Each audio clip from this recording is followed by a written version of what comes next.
함께 말씀 보겠습니다. 요한계시록 22장 16절 말씀입니다. 요한계시록 22장 16절 말씀 함께 읽겠습니다. 나 예수는 교회들을 위하여 내 사자를 보내어 이것들을 너에게 증언하게 하였노라. 나는 다윗의 뿌리요 자손이니 곧 광명한 새벽별이라 하시더라. 아멘. 오늘은 16절 17절 말씀 함께 살펴보겠습니다. 요한계시록을 이제 마무리하는 장면인데요. 지난 시간 우리 간단히 살펴봤던 말씀 10절부터 함께 살펴봤는데요. 이 예언의 말씀이 두루마리를 임봉하지 말라라는 말씀을 통해서요. 단순히 그 말씀이 지금까지 보여준 것, 기록하게 한 것, 감춰두지 말고 보게 하라 말씀. 뭐 표면적으로 그런 것도 있을 수 있겠지. 그러나 5장에 등장한 두루마리가 사실 과거에 다니엘에게 보여주신 말씀을 봉인하게 한 거였고요. 그게 펼쳐지면서 결국 하나님 나라가 영원한 한 나라가 세워져가는 여정을 지금까지 쭉 보여주신 거고, 그것은 하나님의 역사라는 측면도 있지만 어린 양을 통한 한 나라가 세워지는, 그래서 그를 대적한 것들이 결국 세상이 주인인 것 같으나 허물어지고 결국 그 어린 양이 주인이 된 나라가 세워지는 것이 보여지고 들려지고 기록된 것이 이 두루마리인 내용이고, 그런 측면에서 임봉하지 말라라는 것은 예수 그리스도의 통치가 이미 펼쳐졌고 시작되어졌고, 예수 그리스도의 통치로 이야기되어지는 하나님 나라가 이미 임했다라는 것을 보여주는 일종의 하나의 모습이죠. 그런 측면에서 이미 임한 하나님 나라의 모습을 보여주는 거라면요, 반대로 때가 가까웠다라는 것은 아직 완성되지 않았다라는 모습이고요. 속히 올 것이라고 12절 말씀하신 것도 아직 완성되지 않았다는 거죠. 그래서 이미 임한 하나님 나라와 이미 시작된 그 왕의 통치와 완성될 왕의 통치, 완성된 하나님 나라 사이에 살아가고 있는 교회 또는 성도의 모습에 대해서 이제 다시 한번 더 촉구하시죠. 두루마리를 자기의 옷을 빠는 자가 그게 복된 것이다라고. 반대로 개들과 점술가들과 15절 음행하는 자들, 살인자들, 우상숭배자들, 거짓말 좋아하는 자들 거기 동참하고 있으면 성 밖에 있을 것이다라는 그 완성의 기쁨을, 그 성취의 기쁨을 함께 누리지 못한 자리에 있을 것이다라는 도전을 주던 것이 이제 그 이 편지를 마무리하는 장면에서 다시 한 번 더 확인이 되어진 거고요. 오늘 16절 17절에서도 사실은 이제 마무리하는 장면에서 교회와 성도 다시 한 번 더 확인하는 그런 모습들을 볼 수 있는데요. 16절 말씀 먼저 보면요, 16절을 통해서 예수님은 교회와 성도, 요한의 편지를 통해서 교회와 이 말씀을 받는 교회와 성도에게 다시 한 번 더 하나님 나라의 주인이 바로 예수님 자신임을 다시 한 번 더 확인하죠. 여러 표현이 등장을 하는데요. 하나씩 살펴보면 먼저 다윗의 후손이라는 표현을 통해서요, 하나님 나라의 주인이 자신인 것을, 내가 다윗의 후손이다, 내가 다윗의 자손이다는, 다윗의 후손이라 우리 사실 익히 잘 알고 있지만 다윗의 후손은 다윗에게 주셨던 약속 영원한 나라, 그래서 그를 통치자로 둔 나라가 펼쳐질 것을 이야기하는 것. 그것은 단순히 다윗의 가정에 의한 다윗 개인의 축복 이상의 것을, 그래서 다윗으로 이제 일종의 구현되었던 선한 왕 다윗을 통해서 구현되었던 하나님 나라가 다윗의 후손을 통해서 이렇게 이 땅에 다시 펼쳐질 것을, 하나님 백성에게 다시 허락되어질 것을 이야기를 하는 거고요.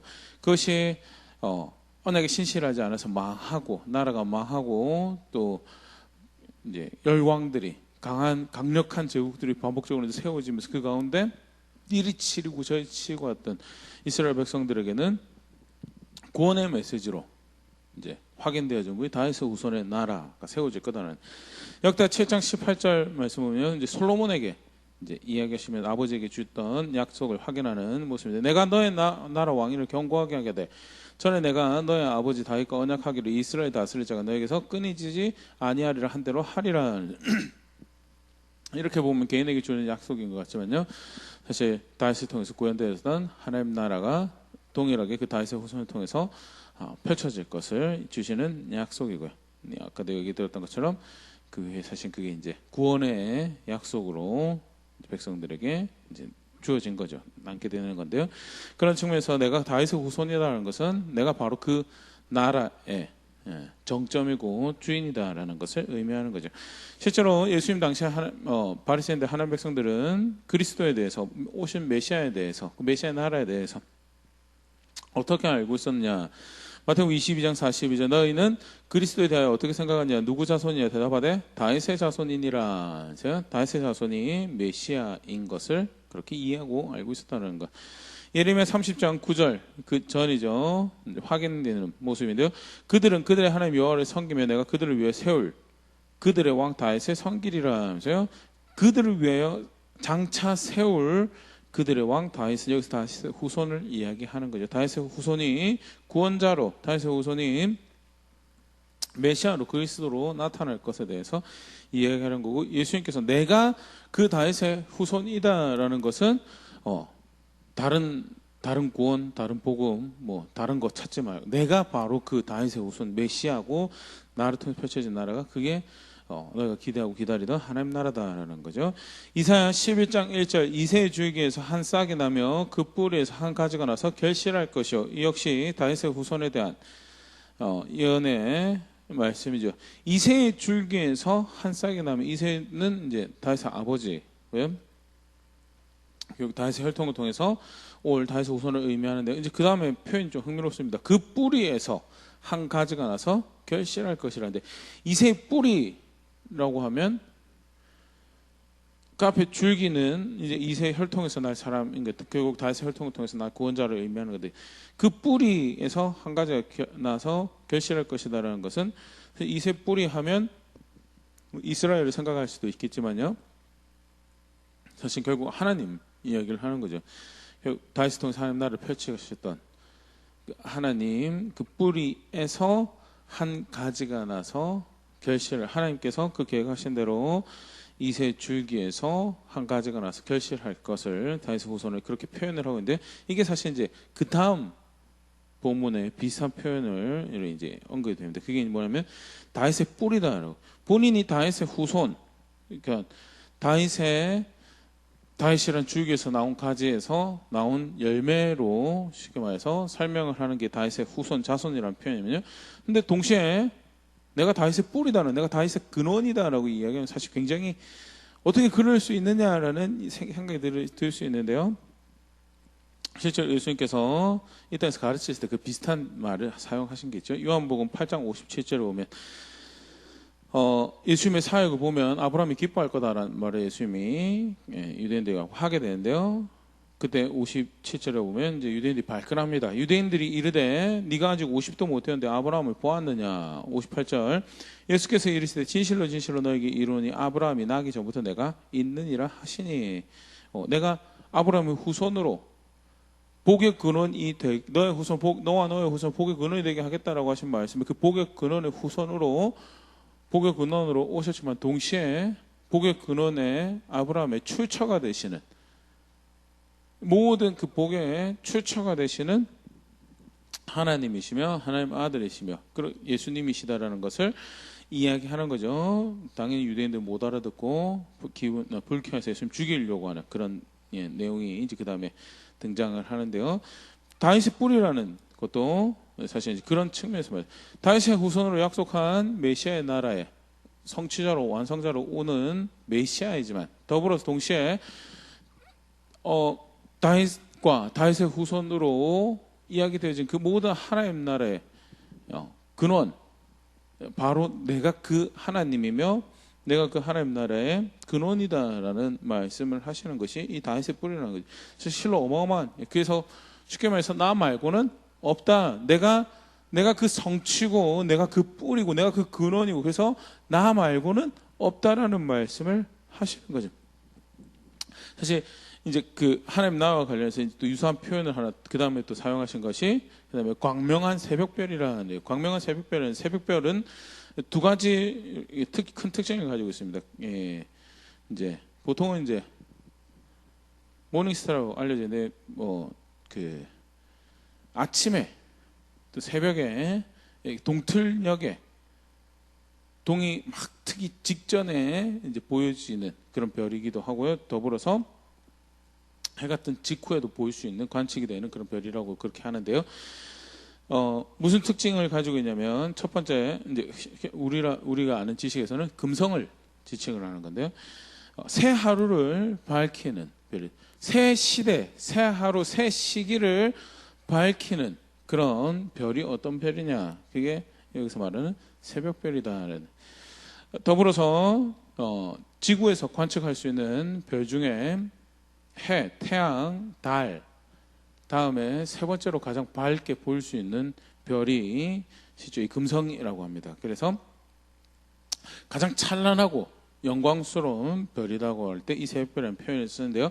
사실 오늘 22장 16절의 본문에서는 내가 그 하나님 나라의 성취며 내가 그 하나님 나라의 근원이다라는 다윗의 후손이고 다윗의 뿌리다라는 이야기에 더불어서 곧 광명한 새벽별이라는 그 새롭게 도래할 하나님 나라, 그것을 여는, 그것을 알리는, 그 시대를 여는 그런 존재다라는 측면에서 새벽별을 1차적으로 생각할 수 있고요. 더불어서 그렇게 찬란한 영광스러운 존재이신 것에 대해서 생각할 수 있는 표현이죠. 이게 사실 다윗의 후손, 다윗의 뿌리, 광명한 새벽별 다 비슷한 것을 지목을 하고 있죠. 그 하나님 나라, 임박한 밝게 드리워질 하나님 나라의 그 다가왔음을 보여주는, 공포하는 그런 존재이고, 그 새 하루를, 새 시대를 밝히는 그런 존재이고, 하나님 나라의 근원이며 하나님 나라의 성취다라는 그런 측면에서 이제 이 16절을 표현해 그렇게 사용하고 있는 것을 이제 보일 수 있고요. 무엇보다 16절을 이 계시록 말씀하시면서 결국 나밖에 없다는 것을 다시 편지를 읽는 모든 이들 가운데 확인하신 거죠. 관련해서 한 가지 더 보면요, 그 이사야 14장 12절에 이 사용된 계명성이라는 표현이 사실 똑같은 별을 지칭하는 거죠. 열다 또는 일깨우다, 계자에다가 밝을 명자에서 밝음을 일깨우다, 밝음을 알리다, 밝음을 알린 별, 샛별, 금성을 지칭하는 별이고요. 바벨론의 왕을 지칭하면서 이 계명성이라는 표현을 사용을 하는데요. 이게 라틴어로 번역되면서 루시퍼라고 이렇게 알려져 있죠. 이제 라틴어에 대한 우리 지식이 없을 때는 사실 이게 사단의 이름으로 생각을 하고 지금까지 이제 그런 전통에서 사용을 하는데요. 사단의 이름보다는 그냥 그 밝은 존재를 지칭하는 표현이 루시퍼고요. 실제로 이 요한계시록 22장 16절을 근거로 예수님도 루시퍼라고 라틴어로는 칭하죠. 물론 그 라틴어 성경 번역본마다 좀 다르긴 하지만 제가 확인한 것은 이제 그 다른 표현을 사용하면 루시퍼 말고 다른 표현을 사용하기도 하는데 결국 다 같은 별을 지칭을 하고 있는 거고요. 그래서 라틴어로는 루시퍼가 사단의 이름이 아니다라는 것 확인을 하고요. 똑같은 교만하여서 추락한 바벨론 왕을 지칭하면서도 그 찬란한 존재를 일컫는 계명성이라는 표현이 사용되고, 그때는 이제 새 시대를 밝힌다라기보다는 찬란한 존재라는 측면에서 계명성이 사용되었고요. 영광스러운 존재죠. 당시에는 그런 측면에서 사용되었고, 그 요한계시록 22장 16절에는 새 시대를 밝히는 그런 별, 또 존재, 찬란하고 영광스러운 존재라는 측면에서 이 표현이 사용되어지고 있다라는 것, 그렇게 정리하시면 좋을 것 같습니다. 계속 보면요, 그래서 그분이 그런 내가 바로 그다라고 확인하면서 그분이 이제 교회들에게 사자를 보내서 증언하게 하시죠. 주의 말씀을, 주의 뜻을 밝히 알리시죠. 실제로 예수님은 그 일을 증언하게 하시는 일을 하시죠. 특별히 예수님의 그 증언하게 하시는 일을 하시는 대표적인 존재가 성령 하나님이시죠. 요한복음 16장 13절 14절 그러나 진리의 성령이 오시면 그가 너희를 모든 진리 가운데로 인도하시리니 그가 스스로 말하지 않고 오직 들은 것을 말하며 장래를 너에게 알리시리라. 그가 내 영광을 나타내니 내 것을 가지고 너에게 알리시겠음이라 하면서 예수님의 진리를, 예수님의 뜻을, 예수님의 어떠하심을 밝히 알리고 그리고 거기로 하나님의 백성들 인도하시는 그 은혜를 베푸시는 존재로 진리 성령을 소개를 하고 있고요. 그러면 요한계시록 22장 16절 내 사자를 보낸다, 그 성령님을 의미하냐, 사실 오늘 표면적 표면에서는 성령님을 의미하는 것보다는요 1차적으로 요한을 의미하는 거죠. 요한계시록 1장 1절 보면요, 요한이 이것을 보고 그 계시를 받고 기록해서 한다라고 해요. 더불어서 요한에게 그 메시지를 보여준 천사가 이제 또 그 사자로 이제 해석이 되는 그런 존재고요. 분명한 것은 그러면 그 천사나 사자가 또는 요한이 메시지의 주축이냐라고 할 때 그거보다는요, 내가 성취고 내가 완성이고 내가 근원이다, 내가 그렇게 새 하루를 새 아침을 열 것이다, 내가 그런 존재다라고 말씀하시는 그가 그의 사자를 보내서 교회로 알게 하셨다라는 것이, 그가 증언하게 하셨다, 이 모든 것을 감추지 않고 알게 하셨다라는 것이 더 포커스가 맞춰져야 되는 부분이고요. 신학적인 이해 안에서는 그 이면에 그 그리스도께서 증언하게 하시는 일의 이면에 성령께서 그 일에 함께 하시는 것을 간단하게 봤고요. 실제로 이제 그게 그 다음에 조금 더 보여져서 이제 그 부분을 봤는데 17절 보면 이제 그렇게 예수님께서 말씀하시고 나서 17절에 성령과 신부가 말씀하시기를 오라 하시는도다. 듣는 자도 오라 할 것이요 목마른 자도 올 것이요 또 원하는 자는 값없이 생수를 받으라 하시더라. 사실 조금 표현이 그런데요, 조금 더 누앙스를 좀 더 살려서 보면요, 성령과 신부가 그래서 그 증언을 받은 이 모든 비밀과 신비를 알게 된 성령과 신부가 여기서 오라고 하는 것은 예수님께 오시옵소서, 오시옵소서. 우리가 그 속해 오신다고 하신 그 뜻이 이루어지길 원하며 우리가 그것을 환영하고 기대합니다라는 것이 성령과 신부가 이 증언을 받은 성령과 신부가 가지는 모습이고요. 더불어서 듣는 자도 오라라고 말하게 하라라는 거죠. 쉽게 말해서, 그러니까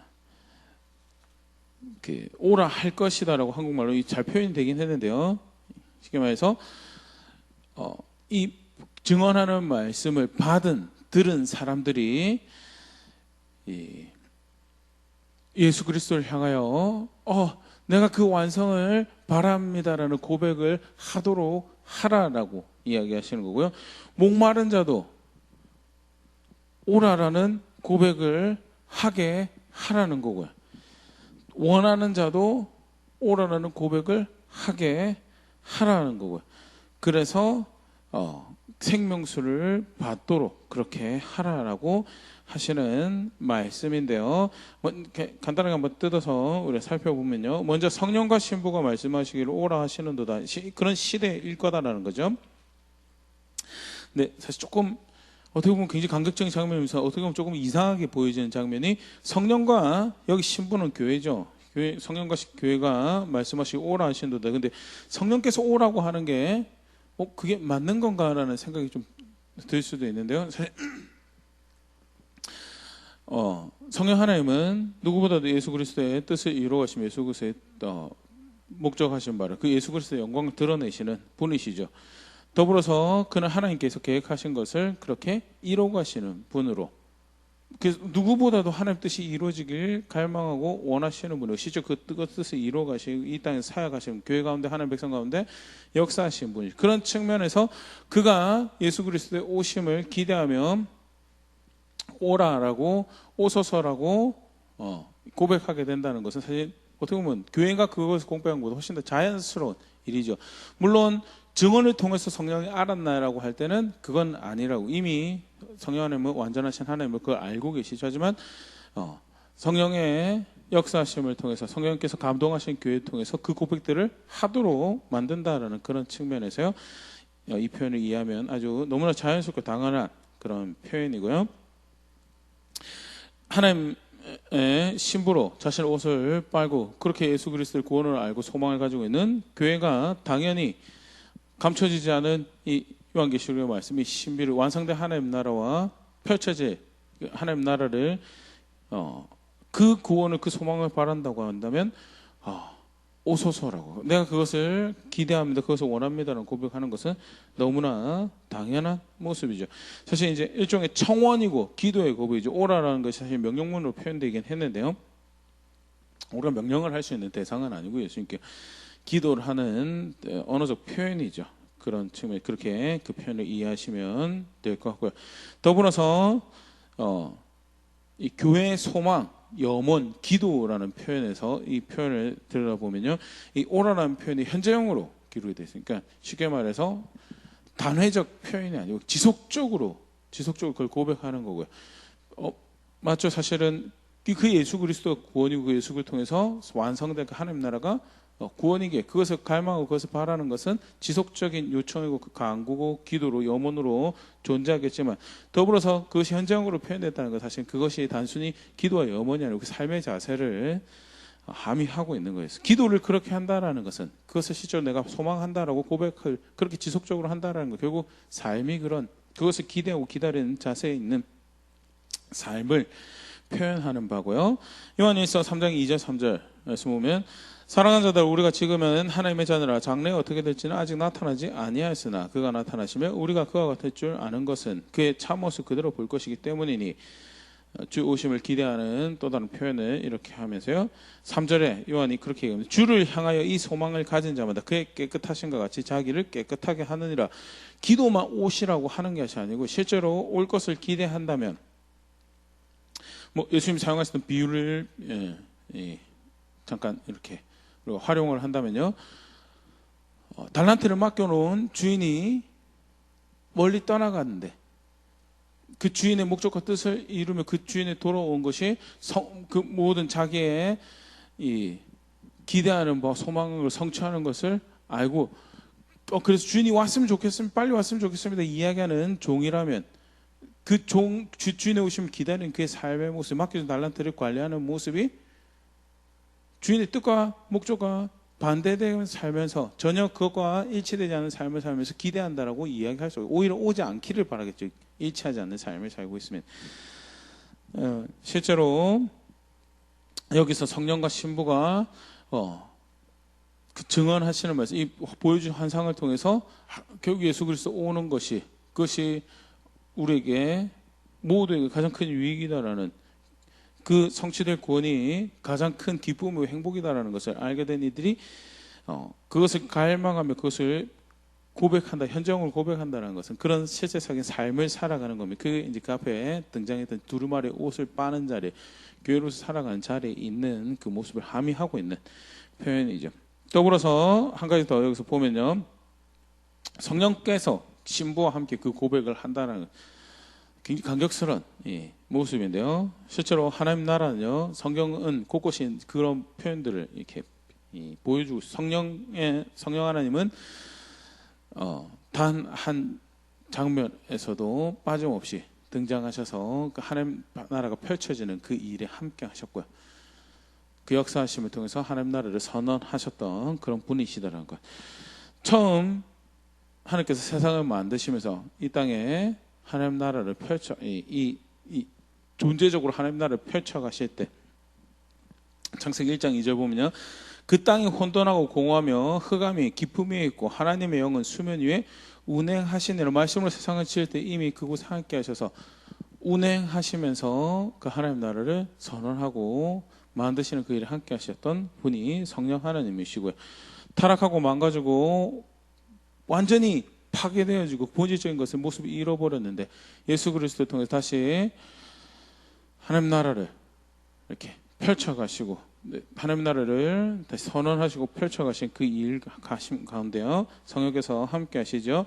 마태복음 12장 28절 그러나 내가 하나님의 성령을 힘입어 귀신을 쫓아내는 것이면 하나님 나라가 이미 너에게 임하였느니라. 하나님의 통치가 이미 펼쳐진 것을 나타내는 그런 존재로 성령의 역사를 이렇게 이야기하시고요.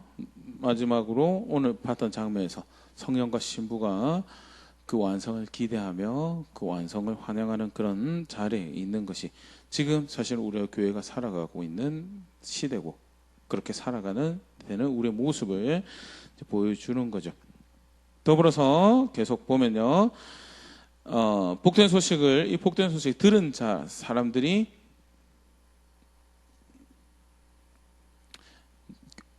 그 예수 그리스도를 향하여 오소서라는 고백을 하라라고 그다음 말씀이 되는데, 사실 이제 17절에 대표적으로 볼 수 있는 메시지가 그 부분이죠.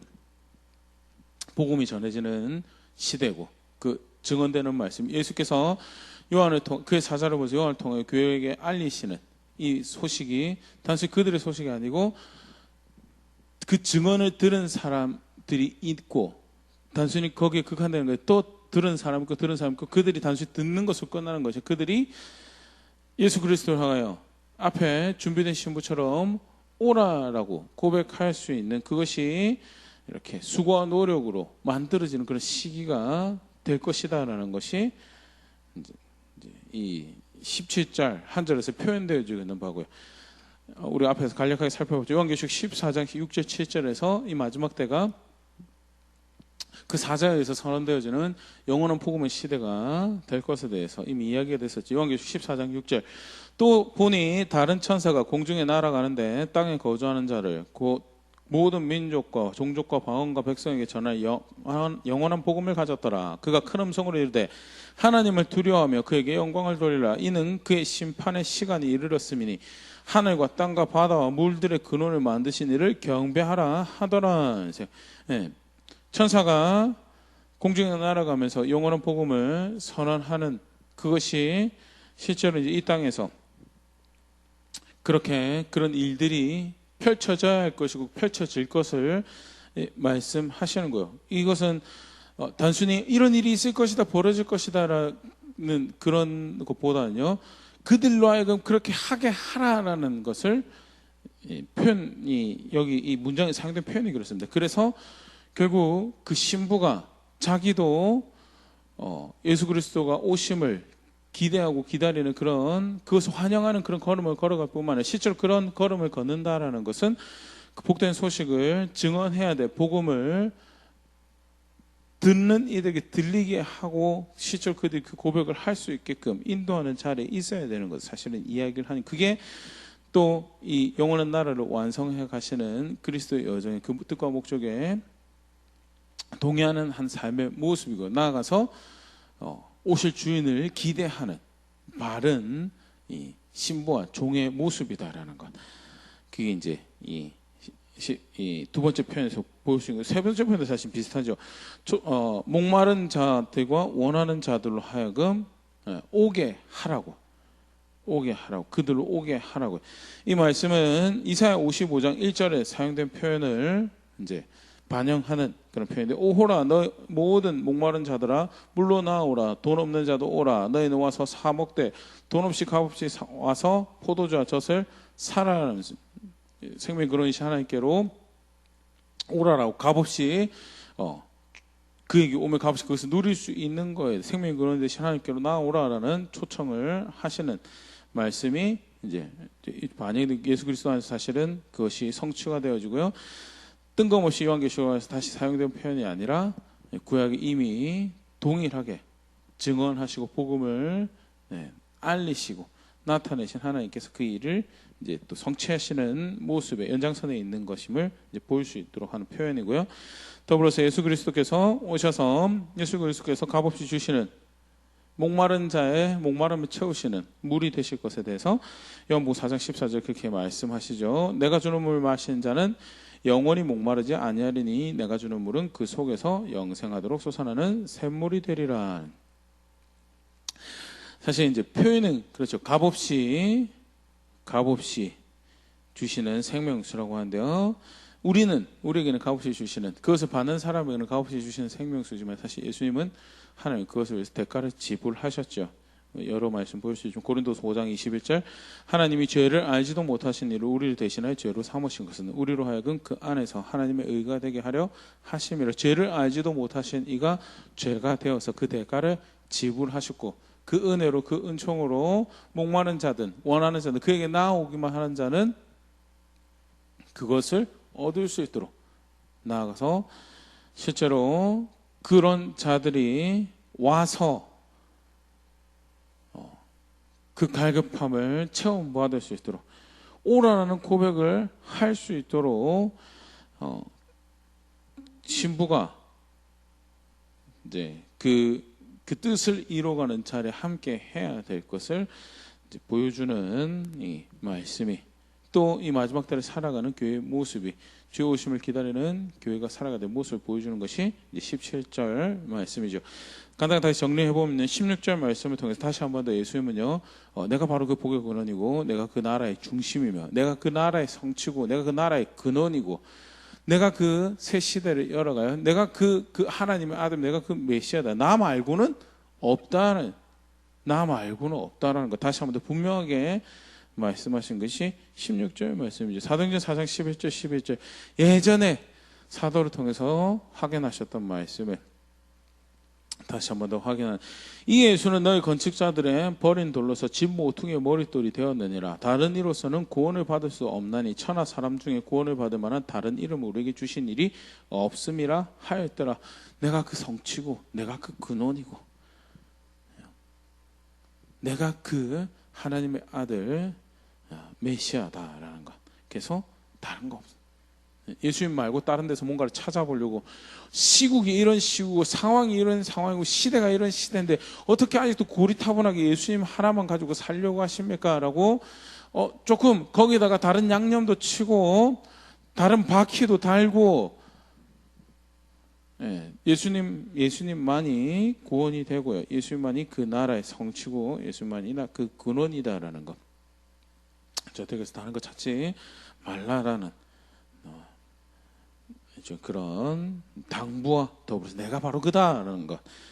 두 번째, 그러면 그렇게 그를 알고 그가 바로 그 복음이다라는 것을 알고 살아간다면, 성취며 모든 것은 근원이다라고 그런 고백을 한다면, 그래서 그가 오시는 것을 환영한다면, 또 그가 증언하신 말씀을 나눈 자리에 있어야 하는 것이, 그 말씀을 복음을 받는 자들로 하여금 나도 그 예수님께서 오시는 것을 고대합니다, 기대합니다라고 말할 수 있도록 성령 인도하심을 쫓아서 또 예수님의 목적에 동의하여서 복음을 증언하고 또 그것을 나타내는 자리에 있어야 되는 것이 교회가 이 시대를 살아가는 모습이다라는 것.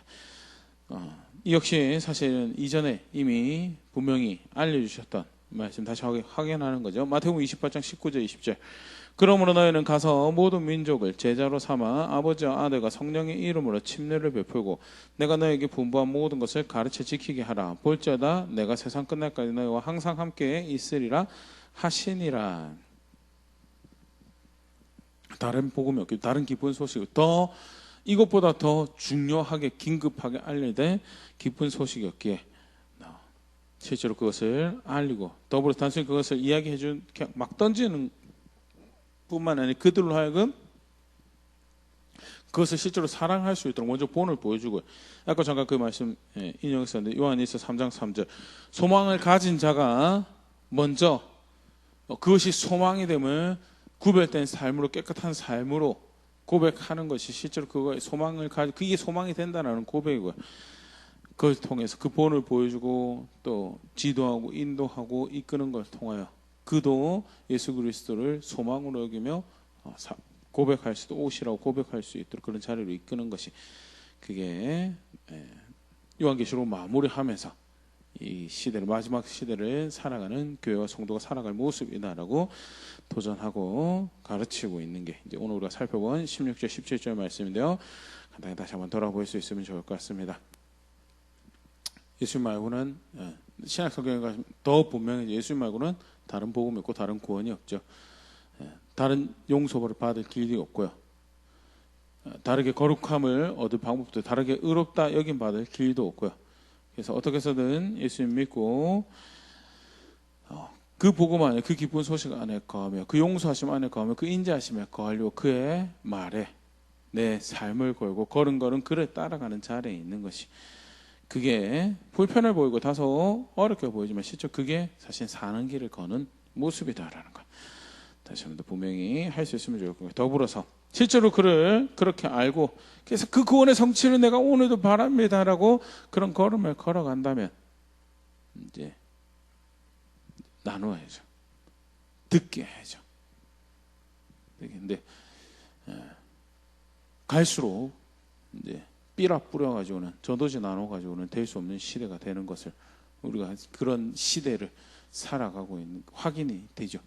20년 전만 하더라도 사실은 길거리에서 전도한다라고 하면 이제 띠 두르고 나가지고 찬양하면서 전도지 나누는 거 전도라고 생각했습니다. 근데 지금은요 삶으로 보여줘야죠. 그게 소망이 되고 그게 기쁨이 되는 것을, 그게 구원이 되는 것을. 정작 그 증언의 말씀을 전하고 있는 나는 절대 삶에서 그것을 기쁨으로 여기지 않고 있는데 가가지고 그게 기쁨이 됩니다라고